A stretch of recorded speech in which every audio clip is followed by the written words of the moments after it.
everyone, lcjensen here. Today we are going to bake up sourdough. We're going to make some Italian fried chicken with a creamy like Parmesan Alfredo-y sauce. So let's start by getting our sourdough in the oven. I made it in a loaf today. It's our traditional one. I had it cold proofing in my fridge for the day and a half. So we're going to peel it off. There we go. Perfect. And now we're going to give it a good score. We're going to do a nice kind of lovely deep expansion score. I always hate when it pops off. There we go. And then we'll just do our really pretty kind of wheat leaf design. The trick is you got to go deeper than you think. The shallow ones don't pop as much. Okay. We'll take the lid off. My Dutch oven has been preheated to 500 degrees for about the last hour. I like to make it nice and hot. And now we're going to lift this into our Dutch oven. We'll put the lid on and we're going to pop this in our oven at 500 degrees for 20 minutes. And then we'll take the lid off, reduce the temperature down to 450 and cook at 450 for about 20 minutes. And then we'll take the lid off, reduce the temperature down to 450 and cook at 450 for about 20 minutes with the lid off. There we go. Let me set my timer so I don't forget. Okay, there we go.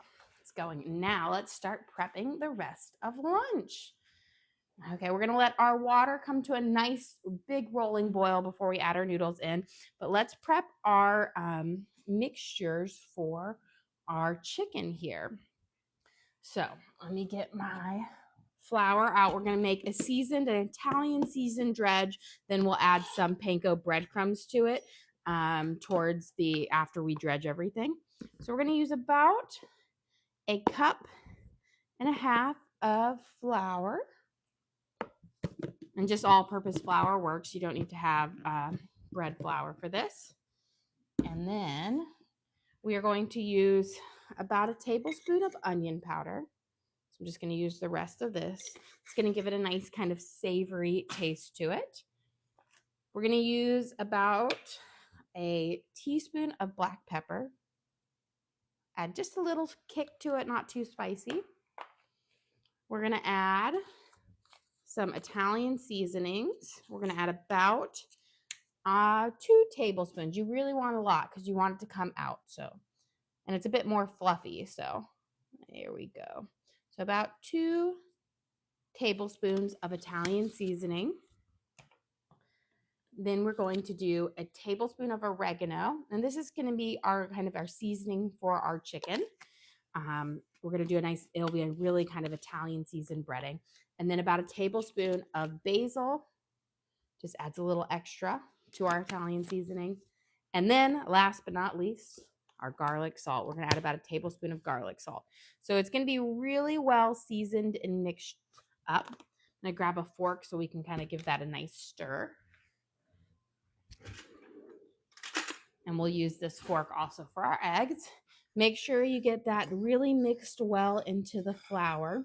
But these seasonings will definitely give you a nice herby pop to the chicken, which will pair well with our, chicken Alfredo, our Alfredo Parmesan cream sauce that we're going to be doing with some pasta. We'll roast up some asparagus, and then, of course, we'll have it with our sourdough bread. Kind of doing more of a fuller lunch today because we're going to do, I think, some takeout tonight, give myself a nice break for Mother's Day weekend. And then a couple of them are going to a Savannah Bananas game. So they're pretty excited about that. There we go.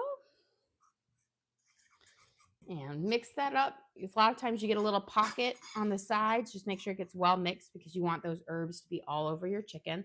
And now we're going to just take 3 eggs and we'll give them a quick whip. That will be for our egg wash part of our chicken. And then just take your fork and just kind of whip them up well. You want to make sure that the yolks get mixed into the whites really well. Otherwise, what will happen is you'll get like a big stringy piece of egg white on your chicken, which won't cook up well. So just make sure you have a good whip on them. Yeah, question, how was last night's tacos? Oh, excellent. They were delicious. And, I hadn't done beef tacos in a long time. So it was a nice change up. I've been doing a lot of chicken tacos recently or, pulled pork, but they were delicious, especially with all the dips. We actually had like a bit left over. So it's a good taco bowl for anybody. And I sent it home with my parents. So they'll have a nice taco bowl for lunch today. Okay. Here we've got our eggs whipped up. Now I'm going to prep my chicken here. I'm going to first butter. No, I always say butterfly, but I actually cut them all the way through to thin them out. And then I'm going to cut each one in half so that we have about some just slightly smaller pieces for our dinner or lunch, I should say. It's not dinner time. There we go. And again, we're going to cut right through. This is going to help the chicken cook up more evenly, keep it nice and tender, and also prevent you from burning your breading. So I always like to cut them, make them thinner, just ends with a better product overall. Are there any meals where you don't? Not if I'm frying them. Sometimes if I do like a baked chicken, I might leave them whole if they're going to be in there longer. But most of the time, chicken breasts are just so big nowadays that they don't cook up as nice. You'll get drier meat if you have to cook them longer until they're cooked all the way through. Now, baking's a little bit different or on the grill, but even then, I tend to do it most of the time. Okay, let's do a quick dredge on these in our nice little seasoned flour. Make sure you get all those there. I always season my flour first because this is what's going to be stick on the chicken the most. So making sure you season up that dredge just gives you more flavor. And nobody, if you're going to go through the work to do a nice like fry on your chicken, you want it to be well seasoned. You don't want it to be bland. There we go. I'm going to pat through. And I always like to just kind of, push it down on it, especially when we do the second one, because I find like giving it a good press down on it really helps the breading stay on. Okay. And then I always like to keep one hand clean when you're doing this. This will just make it a little bit easier for like doing the next steps of everything. Okay. I'm going to give a quick hand because I got to open up my breadcrumbs. There we go. Yeah, lost something. Okay. And before we do that next step, I've got a good boil on our noodles. So let's pop these in there. I'm not going to use all of them today, but we'll use about 2/3 of our package.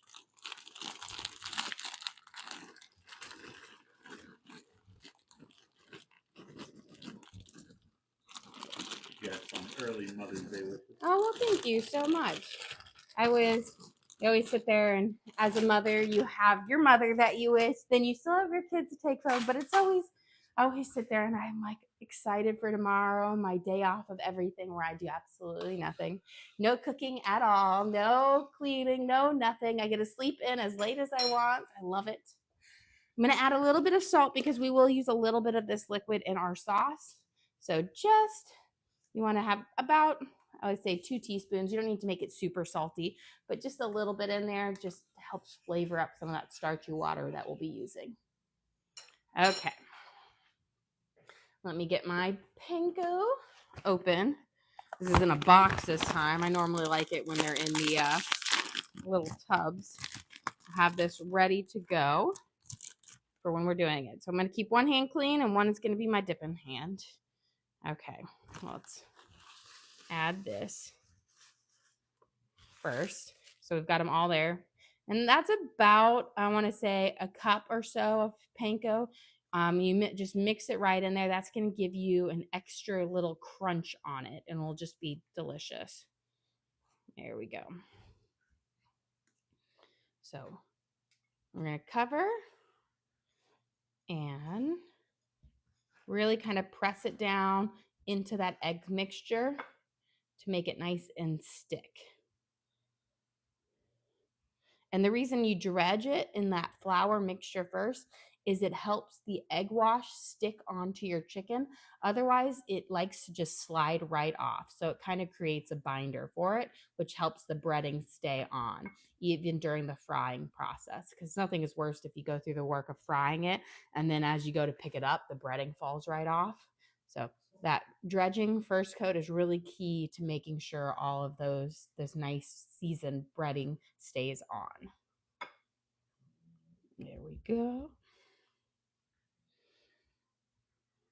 And into it like this.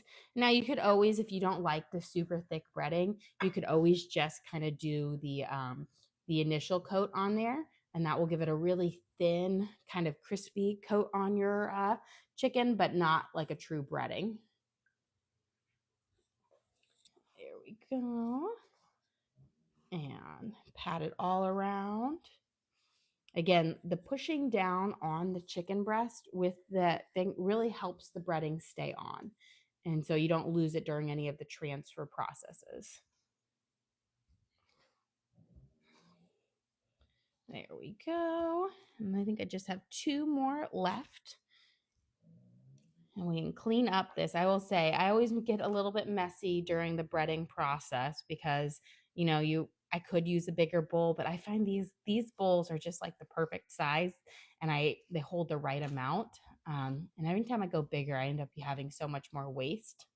You have a question? What's in the breading? The breading is flour, onion powder, Italian seasonings, oregano, basil, black pepper, and garlic salt.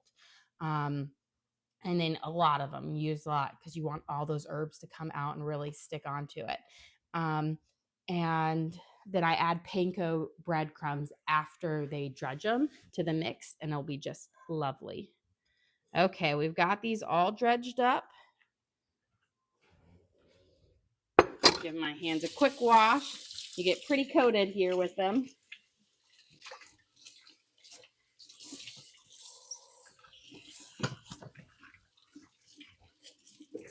Okay. And let me give this a little stir over here. And I'm going to grab my olive oil so we can have that start warming up.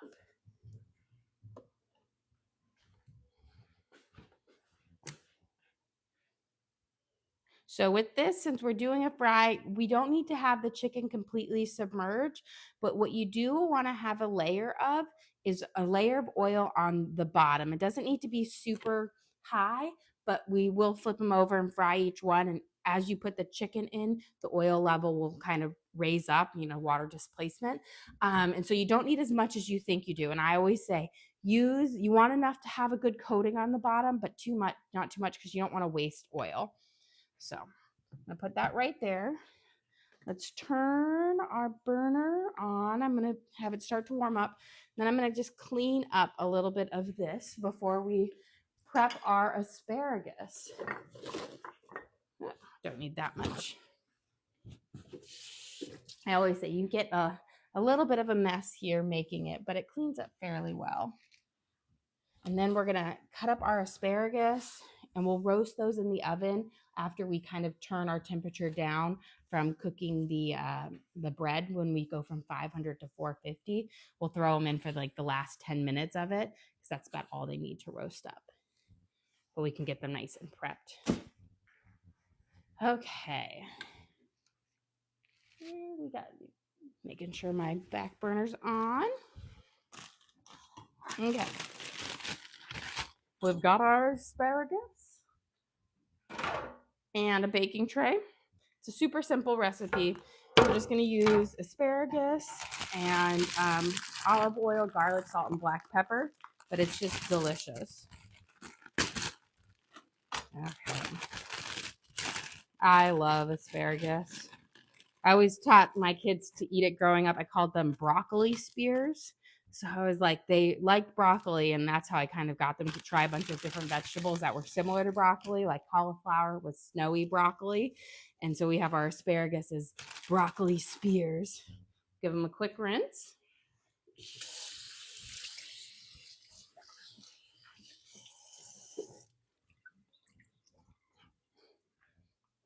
Okay.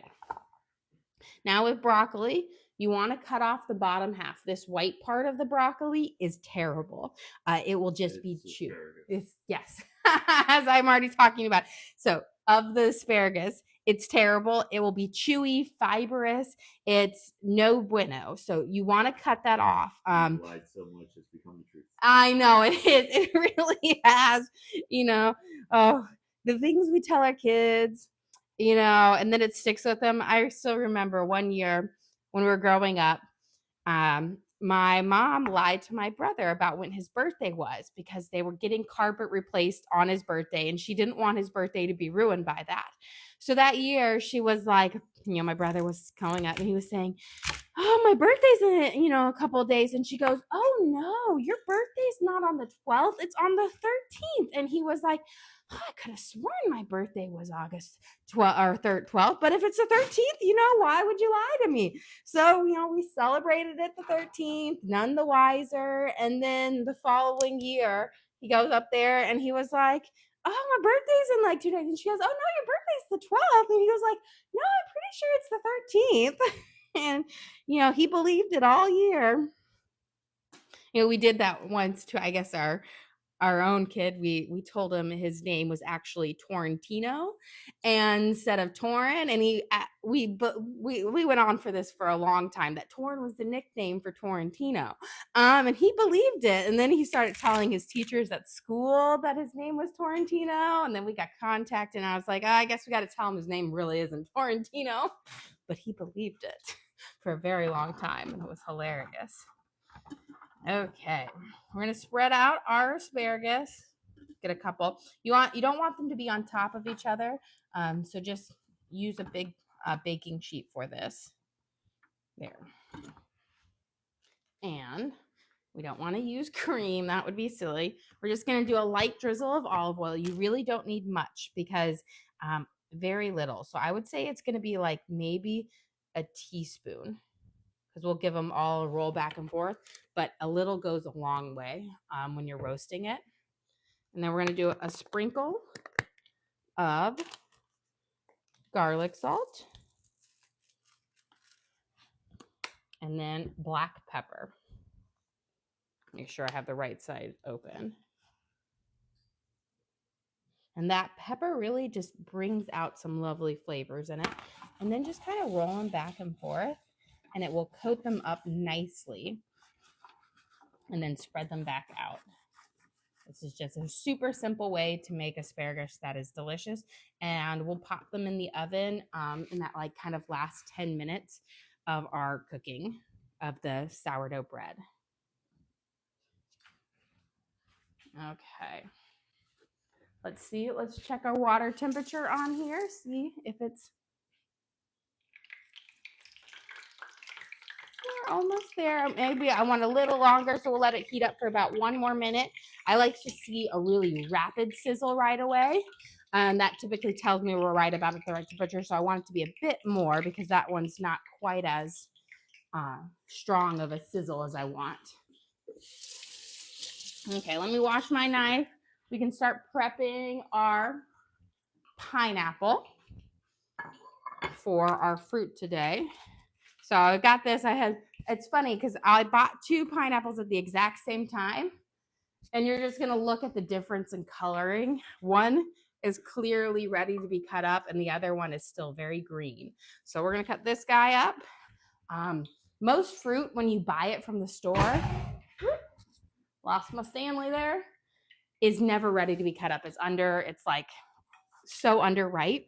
So I always let it sit on my counter for like several days until it gets to the nice visual point where it should be ready. One of our subscribers, Lori, says that you should get the biggest jar of garlic salt for Mother's Day.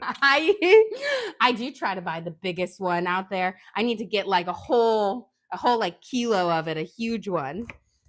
I always feel like I buy an excessive amount of garlic salt, but I swear once you make the switch in your cooking, it just makes it so much more tasty. You know, I just can't go back. Okay, definitely think it's ready now. So we're gonna turn it down to 5. Let me get my tongs out. And we're gonna put our first batch of our chicken in. Should have a nice sizzle. There we go. You see how it sits and it starts to sizzle right away? That is what we want. I did turn it down to about a 4, so it will cook. It will still be hot, but it won't burn my chicken. We'll just do 4 bits at a time. And then I'm going to check my noodles here, see how they're going. Don't want them to get overcooked, but these noodles typically take a little bit longer to cook. If I can find one out, bite into it. A few more minutes. They're a little bit firmer than the al dente, so they're almost there. We're going to just cut off our core here, and then I'll slice down. We'll remove this outer bit. And voila. Super easy. And it's so much in it. I will say, pineapple, biggest offender of overcharging for you to cut it up. And it's not even that hard to cut up. The worst is when you go, one of the grocery stores near our house has like the contraption that will core and cut your pineapple for you. And so you just pick it out and it does it. But it like, you lose like half your pineapple in it because it's, you know, it's got a preset size and it doesn't do as great where you can, when I cut it, I feel like I get more of it because I can cut fairly close to the skin without it going bad.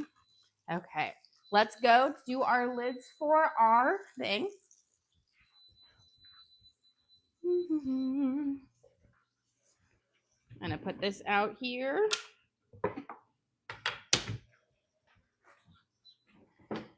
Wrong one. That's my microwave. Okay, let's take our lid off and then we'll reduce our oven down to 450. Beautiful. Got a nice kind of pop in there. And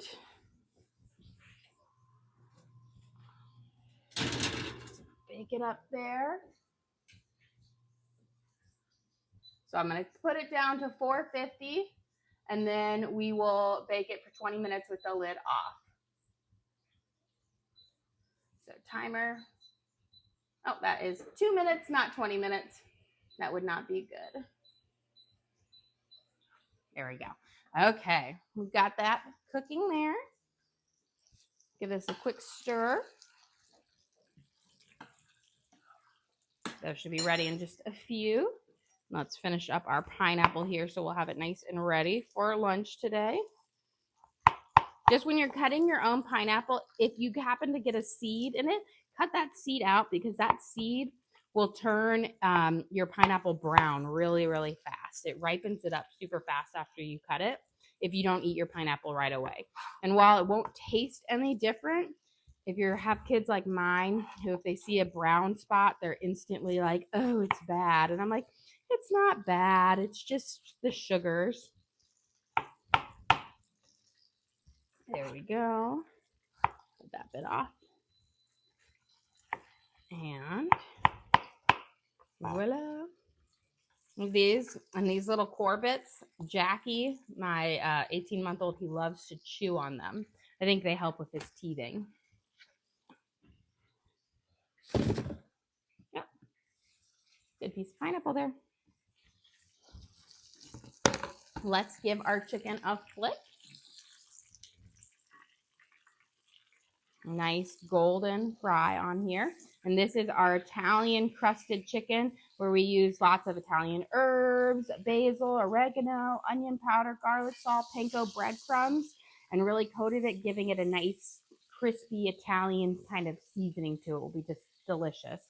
And it'll go great with our Parmesan Alfredo. Question, you doing anything for Mother's Day? We'll probably order in food for breakfast and then we'll go over to my parents' house And if the weather is nice, we will swim and order in food. There is no cooking, no cleaning, no responsibilities. You know, that's a day off, complete break. I'm going to reserve some of this starchy liquid for Alfredo sauce. I'm just going to ladle it out before I drain them. I'm going to take about a cup and a half. I don't think I'm going to use that much, but always take more because once you dump it out, you cannot get it back. Use my little liner here, nice and heavy.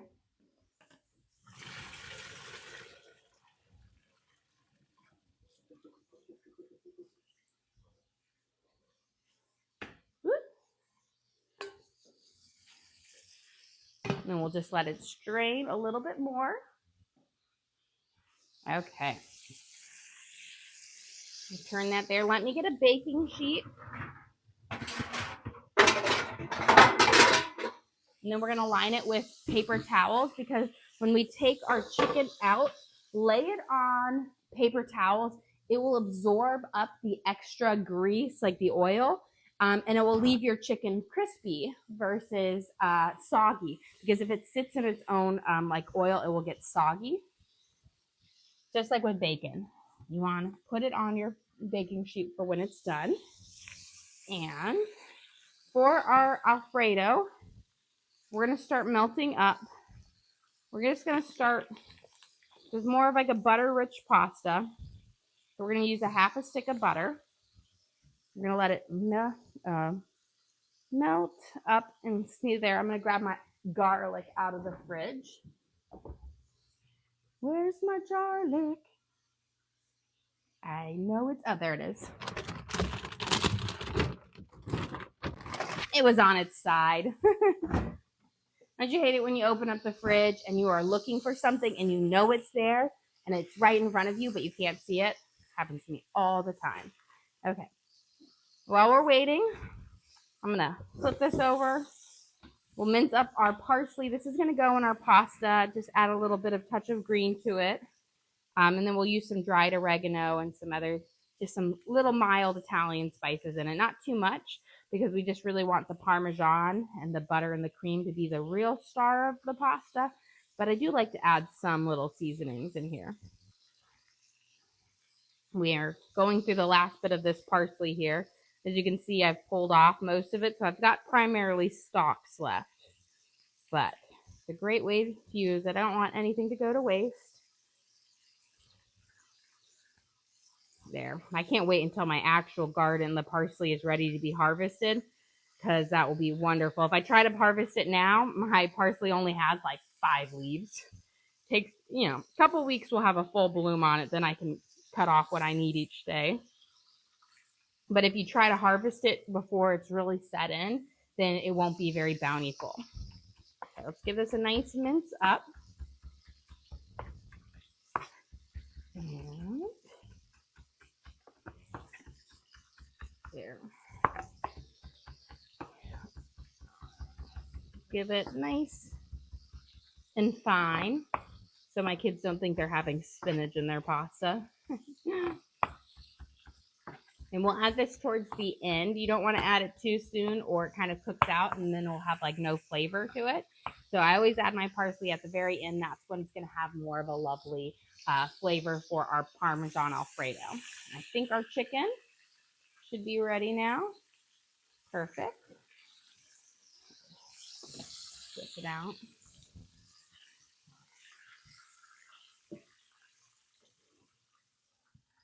Get our nice crispy. Always put the oil side down. That is where if you put it up, then it will leave your breading soggy. If you put it down, then all that oil will just drip out onto your paper towel. There we go. And we can get our next batch in. But you see how you don't need as much oil as you think. We don't need to have it completely submerged because we'll flip halfway. And that way you don't have quite as much waste. Because I feel like oil is something that's like, you know, fried foods are delicious, but it wastes a lot of oil. Okay, we've got them in there. I'm going to just turn up my oil just a pinch, because when you add it in the beginning, the oil cools down right away because the food is cold. So I just turn it up a little bit. Okay, we've got our butter here. There we go.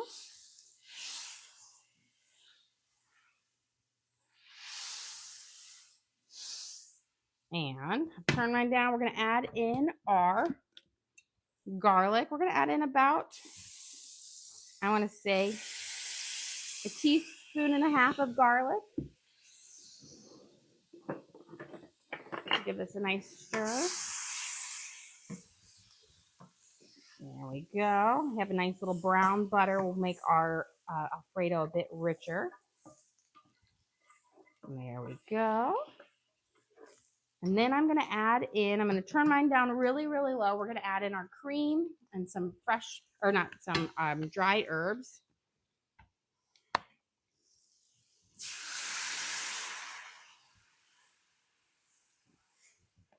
We'll give this a quick mix. Give a nice kind of, we have our brown butter, which will give you, if you've never used brown butter in your cooking, it gives you more of a caramely flavor to, a nuttier flavor to it, which I think is really lovely. Add a little bit more. And then we're going to add a bit of our starchy water here. So I had about a half a cup of cream, and then we're going to start with a half a cup of our starchy water. And we're going to let it simmer just a second. Bring it up to about a 4, and we'll let it simmer together. And then we're going to add in some oregano, about a teaspoon. You don't need much. And about a half a teaspoon of Italian spices. And we'll let these kind of season our kind of creamy base sauce. There we go. We're going to stir it, let it thicken it up, and then we'll add our pasta in, and we'll do Parmesan cheese. But I always add my Parmesan cheese towards the very end, because if you add it too soon, it doesn't quite get the right texture. Let me see. We're going to add some garlic salt here in just a second. I want to just taste it. And now we're going to add our little garlic salt. This is going to season it up. And I don't use any flour as a thickener in mine. You're just going to reduce it using just you're steaming it out. I think flour makes for a very plasticky tasting Alfredo, so it's not my favorite. And you can always tell when restaurants use flour in their Alfredo. It's just never quite as nice. There we go. Do our first thing. This is our Parmesan, our Italian crusted chicken. It's got a nice kind of golden color to it. Be delicious. Okay. Perfect. Now it starts, you see how it starts out thinner. When we add our pasta into it, and you want to cook your pasta to about an al dente. You don't want to have it super overdone, because you're going to cook it a little bit in our pasta sauces here. It's going to thicken up with the starchy noodles in it. And so it will make it nice and creamy and rich. So we're going to start kind of mixing it around. We'll let it kind of cook, kind of soak up the flavors. That will bring it from that, you know, right before al dente to like, you know, just past al dente. Because I think some pastas are good al dente. I like mine just a little bit softer. And al dente, for those of you who don't know, is when you bite into it, it's still kind of firm and soft. And I like mine more the softer side. Not mushy, but on the softer. So not a complete firmness to it, but a more of a silky noodle. Good question. What kind of noodles? These are, I get them in a bulk pack from Costco. So they're really just kind of like noodles that have curled up. They don't actually have a name on the package. So I don't know exactly what they're called, but you get them in like a thing that has like, you know, the little rigatoni and then the ziti and then these ones, but they all just say organic pasta on it. These I think are really delicious. They cook longer like a ziti noodle than versus like a spaghetti or whatnot. So they take a little bit longer to cook through, but they're pretty and they're delicious. There you go. You can see how our sauce is almost thickened up there. It's almost all gone. and runny, which is or no longer like liquidy. Now we're gonna add in some of our Parmesan cheese. Let's see how much we have it. Oh, let's go. Before we do that, let's pop our asparagus in the oven. Almost forgot about this, but it was perfect timing. We have about just a few minutes left on it. We can sneak a peek at our bread. Look at that. Lovely loaf of our sourdough.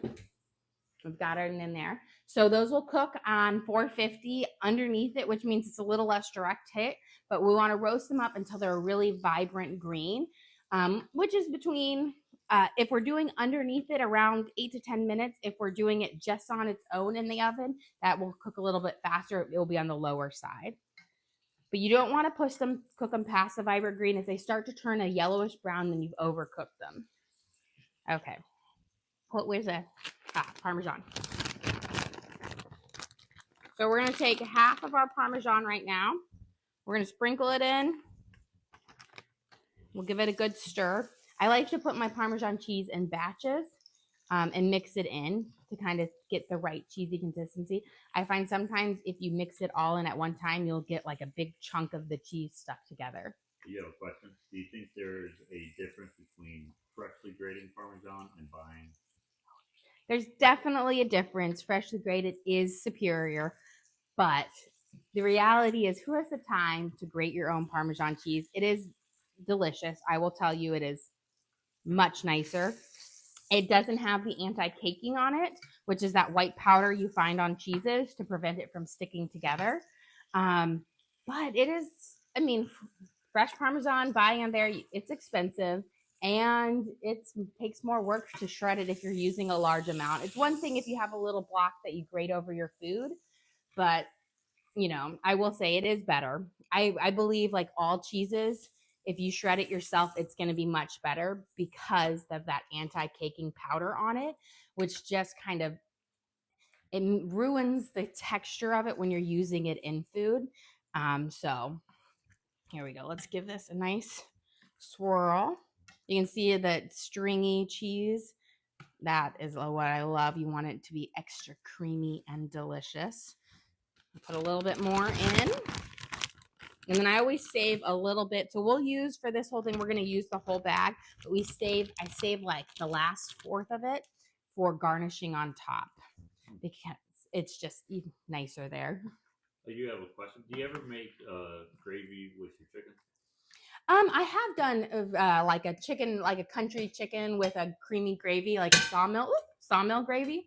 I haven't done it in a while. Most of the time I do it when I make pork chops, but I should do it for there because I love gravy and my daughter loves gravy. We love gravy. Every time I make a protein, she's like, what? There's no gravy? There's no sauce? And I'm like, not everything has to have a sauce and gravy, but I love your sentiment because it should. Okay, we've got this here. Let's add in our fresh parsley.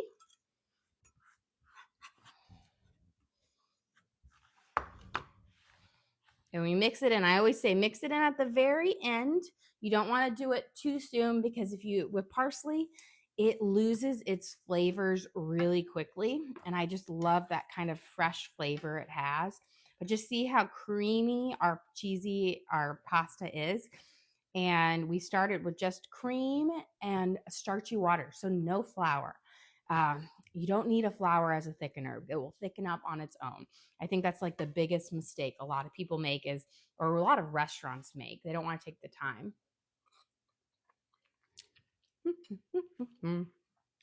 Nothing's better than a buttery, cheesy noodle. Okay, let's get this out of the way. Put this right over here. We don't need that. And let's get our tongs. Let's see, we should be getting ready for, that will be ready in just a second. Perfect, let me wipe this off. And always try to clean up just a little bit before it. But we should have our bread and our asparagus coming out in just 1 second. Maybe, let's cut up, since we don't have that was a small pineapple, I'm gonna add a couple kiwis to it because you should be about ready for it. I said my kids will eat that pineapple up You know, people always think like, oh, do you guys really eat that much fruit? And I would honestly say my grocery bill, half of it, I swear, is for fruit. Um, because they eat more fruit than I say vegetables. I wish I could get them to eat more vegetables. They eat the vegetables I give them, but I think we posted the video of our shopping. oh yeah, we did post it, or was it? Oh, I think that's an exclusive. Oh, or no, did we? I don't know if we posted. Oh, maybe we didn't. We have a video of one of our shopping trips, like a weekly kind of shopping trip where, we came from back, I think it was Costco, and just our groceries haul from Costco. And it's a lot of fruit, a lot of proteins, and it's a lot. I will say it is expensive to feed like about 9 mouths every single day. Granted, a lot of them are kids, so when a lot of people will be like, "Oh, that's not enough for 9 people," but when 3 of them are under the age of 10, they don't eat as much as the older ones do. So I will say, like Teddy and Jack, they eat, like what maybe not even one full person will eat. No, Teddy, Jack, and Evie combined. Yeah, Teddy, Jack, and Evie combined eat what a normal adult person eats. Now, great. Occasionally, there are some foods where you're just like, "How did you eat that much?" But they do eat, and then I like we do a big meal, but I also we have our lunches and our things, and we have our snacks there, and we try to balance it out as much so it's not like a super huge meal, once like day, but we try to like add in my baked goods and everything. You have a question? How can you dispose of the cooking oil when you're done? So what I do is I just take paper towels and I will use like so you know how we have the chicken resting on this paper towel? When we're done, I use that paper towel, it's already dirty, to soak up the grease, and then I just throw it away. And that is the best way to get rid of it. You don't have to pour it into a container, wait for things. I just use my paper towels, and I use the ones that are dirty, so I'm not wasting good fresh towels, and soak it up that way. That's why I try to minimize the amount of grease or oil that I'm using. And that's the best way that I have found to do it. Don't ever, ever put it down your sink. I've learned that mistake. It was a very expensive plumbing bill that created quite a mess. It took them like 4 hours to punch through a grease clog in our 1979 pipes here that are like teeny tiny, that I had managed to completely block. So I do not pour anything with grease down it or let anything that is a fat get near my sink, because that was it had a horrible smell. It was awful. Okay. I think our stuff is ready to be grabbed out of the oven. Let me give it a quick hand wash since it's a little thing, but we've got our kiwis and our pineapple, and it is beeping. Okay. Beautiful. Let's grab our sourdough bread first. Look at our lovely. I'm going to put it right on here. Then I'm going to grab my asparagus. And I'll show you kind of what that vibrant green color looks like. There we go. So you see how it's this just bright green, not yellowish brown. That's when you've overdone it. This will give you that tender but crisp bite to it, and it's just delicious. Okay, we've got our asparagus here. Let me clear this away.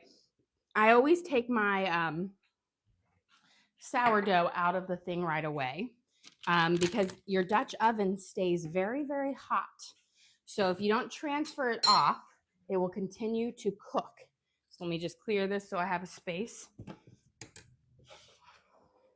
So you want to get it out there so that you want a nice kind of golden brown. I'm going to have to just pick it up with my bare claws. There we go.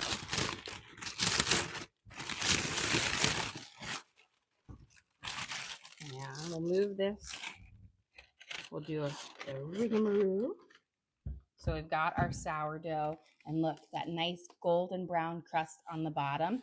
Now you can always cook it longer if you want to, but I like mine to have like a blonde crust because I think it doesn't get too chewy. Like, you know how sourdough is known for its really chewy crust? And so I find if you it doesn't get too chewy. Like, you know how sourdough is known for its really chewy crust? And so I find if you cook it even longer, it gets to be too hard to chew through. And my little ones struggle with the chewing through. But we are ready to serve up how we're going to have our thing. Let me turn this guy off. I'm going to grab my Parmesan cheese because we got to have that for the top. And we'll have it all with our sourdough bread, but I never cut into my sourdough bread for at least 10 minutes after taking out because you need it to naturally kind of steam out or you'll get a gummy inside. So we've got our Parmesan noodles with our chicken and my favorite, I love asparagus, and our asparagus. And of course, we will have our fresh fruit on the side and our sourdough bread. And then don't forget, always need to top a little bit of Parmesan cheese on the top of our pasta. So again, we made a creamy kind of Alfredo sauce with a brown butter, cream, pasta, like starchy water afterwards. We're serving it with our Italian fried chicken where we used oregano, basil, Italian herbs, onion powder, with our Italian fried chicken where we used oregano, basil, Italian herbs, onion powder, panko crumbs to give that nice little crispy Italian crunch to it, and then our asparagus that we seasoned with oil, garlic, and pepper. And that is it, guys. Well, thank you guys so much for joining us. We do live cooking shows every single day, kind of show you what we're making and hopefully teach you guys something along the way. We do upload all of our videos to the link on our page. That way, if you want to cook our meals again, you can just go rewatch and cook along with me. And we do offer a membership that has some just exclusive videos, extra recipe cards, more stuff about our family, and all that. Also, don't forget to like and subscribe.